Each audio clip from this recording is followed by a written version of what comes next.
और इसी के साथ चलिए अब न्यूज पंच में रुक करते हैं अगली महत्वपूर्ण खबर का, जहां आपको बता दें कि उत्तर प्रदेश के मुख्यमंत्री योगी आदित्यनाथ ने ड्रोन के जरिए अफवाह और डर फैलाने की घटनाओं को लेकर सख्त रुख अपनाया था और इससे जुड़ी गाइडलाइंस जारी की गई थी।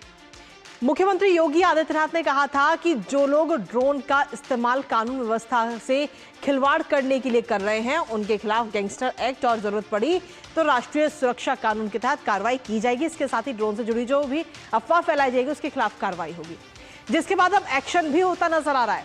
और एक्शन हुआ है मेरठ की 2 यूट्यूबर्स पर। ड्रोन से जुड़ी अफवाह फैलाने वाली 2 यूट्यूबर लड़कियों को पुलिस ने अरेस्ट किया और फिर पुलिस ने दोनों से नोटिस पर साइन करा करके उनको थाने से जमानत दे दी। इसके साथ ही आपको यह भी बता दें कि इनमें से जो पहली युवती है, पहली लड़की, वो अपना ब्यूटी पार्लर चलाती है, जबकि दूसरी युवती जो है, दूसरी लड़की, वो शॉर्ट फिल्म्स में काम करती है। करेंगे चर्चा इन दोनों लड़कियों के कारनामे को लेकर, लेकिन उससे पहले आपको दिखाते हैं ड्रोन वाले यूट्यूबर्स पर कार्रवाई। तो आपको बता दें कि सीएम योगी आदित्यनाथ के आदेश के बाद अब यूपी पुलिस सीधे तौर पर एक्शन मोड में नजर आ रही है और अब ये कार्रवाई की गई है। ड्रोन से जुड़ी अफवाह फैलाने वालों पर अब ये कार्रवाई शुरू की गई है। इन दोनों लड़कियों ने ड्रोन से जुड़ी अफवाह फैलाई थी मेरठ में। मेरठ में 2 महिला यूट्यूबर्स को इस वक्त हिरासत में लिया गया, अरेस्ट किया गया उन्हें, और उसके बाद में थाने में नोटिस पर साइन कराने के बाद उनको थाने से जमानत दे दी गई है। इसके साथ ही उन्हें चेतावनी भी दे दी गई है कि अगर इस तरीके की दोबारा चीजें हुई तो उनको दोबारा गिरफ्तार करके कार्रवाई की जाएगी। कुल मिलाकर ड्रोन से संबंधित भ्रामक वीडियो शेयर करने पर यह बड़ा एक्शन यूपी पुलिस की तरफ से लिया गया। आपको बता दें कि यूट्यूबर के इंस्टाग्राम पर काफी ज्यादा फॉलोअर्स हैं और मेरठ पुलिस की तरफ से इसको लेकर कहा गया कि युवतियों ने माहौल बिगाड़ने का प्रयास किया है। लेकिन इसके साथ ही आपको बता दें कि यूट्यूबर्स का आखिर कारनामा क्या था वो भी आपको बता दें। सीधे तौर पर एमएससी की छात्रा है रसीद नगर और लाइवा की वो निवासी हैं। आपको बता दें लाइवा ने इंस्टाग्राम पर ये वीडियो जो है वो अपलोड किया था और इंस्टाग्राम अकाउंट पर 80,000 उसके फॉलोअर्स हैं। उसने सीधे तौर पर रात के 3 बजे ड्रोन उड़ाने वाले चोर को पकड़ने का दावा किया था अपने इस वीडियो में। सरस्वती लोक निवासी मीनाक्षी दूसरी आरोपी है इस मामले में और उसने भी ऐसा ही वीडियो इंस्टाग्राम पर अपलोड किया था।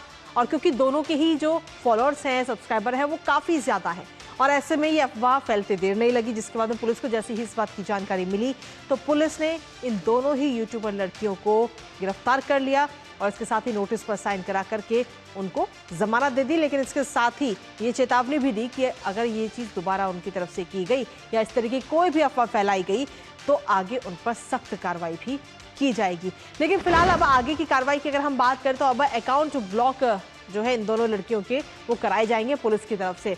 सीधे तौर पर फेसबुक और यूट्यूब को पुलिस जो है वो मेल भेजेगी और इन दोनों लड़कियों के जो सोशल मीडिया अकाउंट है उनको बंद किया जाएगा। भारतीय न्याय संहिता की धारा 353 के तहत ये कार्रवाई की गई और साथ ही धारा के तहत 2 साल तक की कैद का भी इसमें प्रावधान है। किसी भी व्यक्ति को जानबूझकर डराने पर कैद हो सकती है। दरअसल आपको बता दें कि जो आईटी एक्ट है उस आईटी एक्ट की धारा 66D के तहत भी कार्रवाई है और किसी भी तस्वीर या वीडियो कैप्चर करने पर कहीं ना कहीं 3 साल तक की सजा इसमें कही गई है। 3 साल तक की सजा या फिर 2 लाख रुपए तक का जुर्माना या फिर दोनों चीजें भी लग सकती हैं अगर इस तरह की कार्रवाई की जाती है। हाँ, इसी पर ताज़ा अपडेट लेते हैं हमारे साथ में हमारे सहयोगी विकास सिंह इस वक्त जुड़ रहे हैं। सीधा उन्हीं का रुख करेंगे ताज़ा अपडेट के लिए। विकास, क्या कुछ ताज़ा अपडेट है आपके पास में? अभी हाल ही में 2 दिन भी नहीं हुए हैं कि उत्तर प्रदेश के अंदर ये गाइडलाइंस जारी की गई थी कि अगर कोई भी व्यक्ति बिना इजाजत के ड्रोन उड़ाएगा तो कार्रवाई की जाएगी, एनएसए एक्ट भी लग सकता है और अफवाह भी अगर कोई उड़ाता है ड्रोन से जुड़ी हुई तो उस पर भी पूरी कार्रवाई की जाएगी। लेकिन उसके बाद इन दोनों यूट्यूबर लड़कियों को समझ में नहीं आया और रात 3 बजे का जो अफवाह फैलाने की उन्होंने कोशिश की है, जिसके बाद ये कार्रवाई की गई। विकास जी बिल्कुल, उन्हीं निर्देशों का ये असर है कि ये कार्रवाई की गई है और इन दोनों के खिलाफ कार्रवाई करने के बाद इनके सोशल मीडिया अकाउंट अब बंद किए जाएंगे, इसकी कार्रवाई की गई है। किस तरीके से अपने यूट्यूब अकाउंट को और ज्यादा प्रचारित करने के लिए सनसनीखेज वीडियो बनाना, भ्रम फैलाना, इस तरीके का ये काम था। ये इस तरीके के काम क्या इनके वीडियो की जब जांच की गई तो पाया गया पड़ताल में कि पूरी तरीके से निराधार था वो, और ये इन्होंने सिर्फ भ्रम फैलाने और अपने फॉलोअर्स की संख्या बढ़ाने के लिए ये वीडियो का प्रयोग किया था, ड्रोन का प्रयोग किया था। और ड्रोन का प्रयोग करने पर जो सरकार के द्वारा गाइडलाइन है उसके तहत ये लोग दोषी पाए गए, उसी के तहत इनके ऊपर ये कार्रवाई की गई है। और साथ ही साथ ये कार्रवाई की अब शुरुआत है। पूरे जनपद में अब तक मेरठ में अगर बात करें खाली तो 26 मुकदमे दर्ज किए गए हैं, जिनमें 35 लोगों की गिरफ्तारी हुई है। तो तमाम सारी कार्रवाई अब तेजी के साथ की जा रही है। इससे पहले भी शामली जनपद में 4 लोगों को गिरफ्तार किया गया। तो बिल्कुल अब बहुत सख्त है उत्तर प्रदेश सरकार। मुख्यमंत्री योगी आदित्यनाथ के निर्देश के बाद ड्रोन का गलत इस्तेमाल करने वालों के खिलाफ सख्त से सख्त कार्रवाई हो जाएगी। जैसा कि अभी आपने बताया कि गैंगस्टर की कार्रवाई तो की ही जाएगी, अगर जरूरत पड़ेगी तो एनएसए की कार्रवाई भी की जा सकती है। यह मुख्यमंत्री योगी आदित्यनाथ ने बोला था। ऐसा ही ये दोनों लड़कियां सिर्फ अपने फॉलोअर्स बढ़ाने के लिए और भ्रम फैलाने के लिए जो भी ऐसे कृत्य करते हैं अपने मौज अपने फायदे के लिए, समाज में भ्रम फैलाने के लिए, जरूर इन पर कठोर कार्रवाई होनी चाहिए। और वही अब पुलिस ने करना चालू कर दिया है। जी चलिए, बहुत बहुत शुक्रिया विकास, तमाम जानकारी और अपडेट्स हमारे साथ साझा करने के लिए। इस खबर से जुड़े हुए लगातार आप नजर बनाए रखिएगा और इसी के साथ